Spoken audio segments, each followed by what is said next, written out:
They still had corporal punishment back then with the leather strap about that long. Some of the very basic foundations of our moral upbringing was reinforced at school by young, inexperienced teachers who had good intentions of making us good citizens. Miss Walker was a nice teacher. Very young, she would often come out and play ball with us or play different games with us. Even though it was a one-room school and the teacher had that many children to teach, but she still had more time, I think, to give you the help you would need than they would ever get at school today. When I was 17, I walked into a one-room school and I was a full-fledged teacher.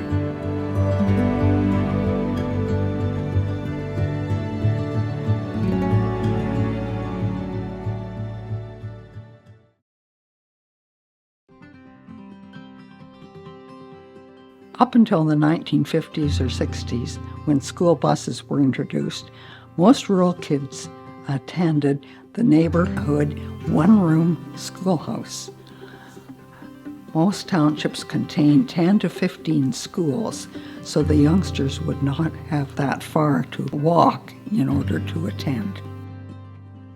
Ingram School was located on Cautious Road. The nearest town was about 4 miles, and that was Bobcaygeon.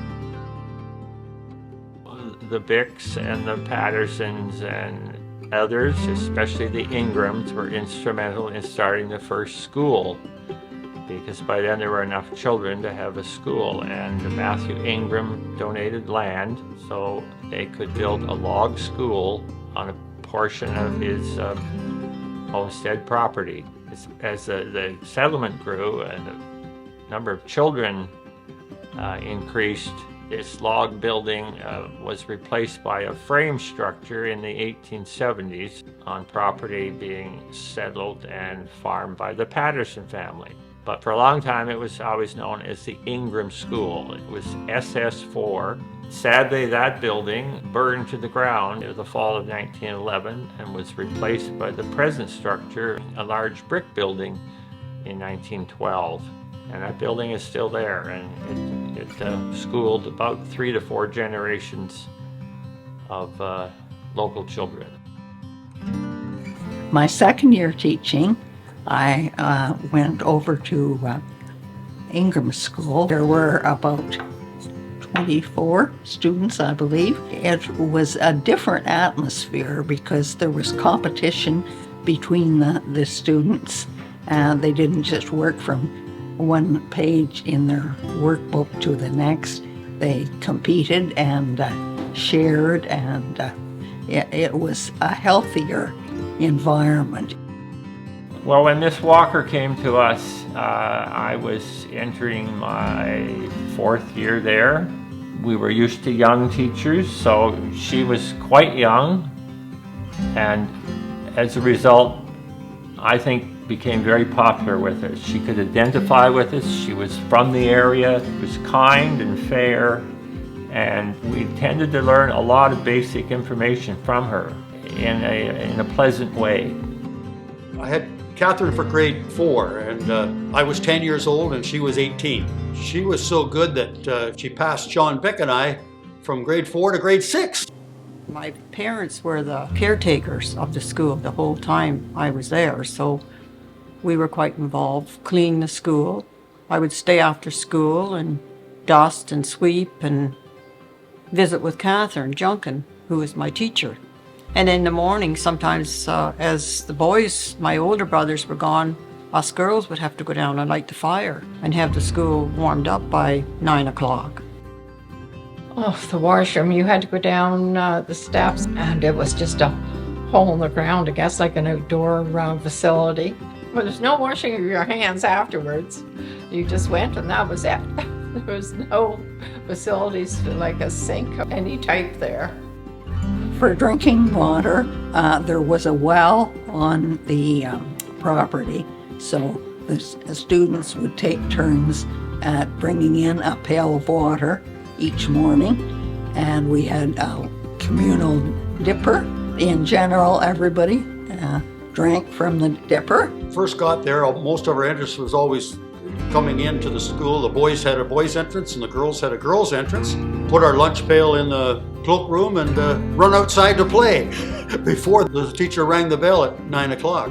A typical day at school, we would always have pledge allegiance to the flag, our national anthem, and we would always say the Lord's Prayer. We had a recess in the morning for 15 minutes. We had an hour for lunch, which was looked forward to by everybody because that allowed us to get outside to play. I don't think we had designated science classes, although I do recall some teachers might take us out for nature walks. I don't think anything was lost because a lot of us were very familiar with animals and birds and plants and weather, and because we were out in it a lot. We spent most of our childhood, if we weren't in school, outdoors, either working on the farm or at the beach or in the woods.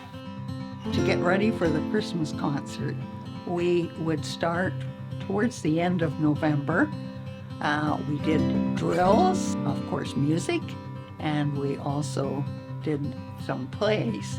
And they built a big stage. The neighborhood fellows come in from the fathers and that come in and built a stage for the kids to practice on.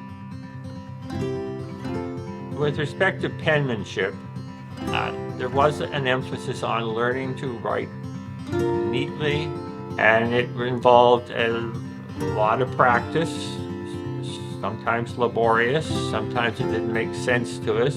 You would have lined paper or scribblers, and we would have to start on these loops. The loops, the loops, the loops. That would be the start of it.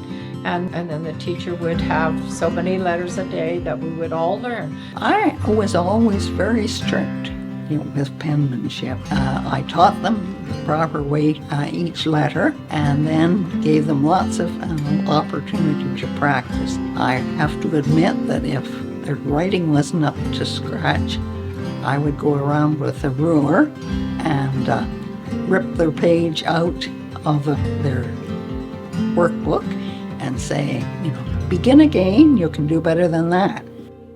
But I guess it was one of those activities that a teacher could assign to us to do on our own because he or she could not be with us since she was doing 8 classes per day, all day.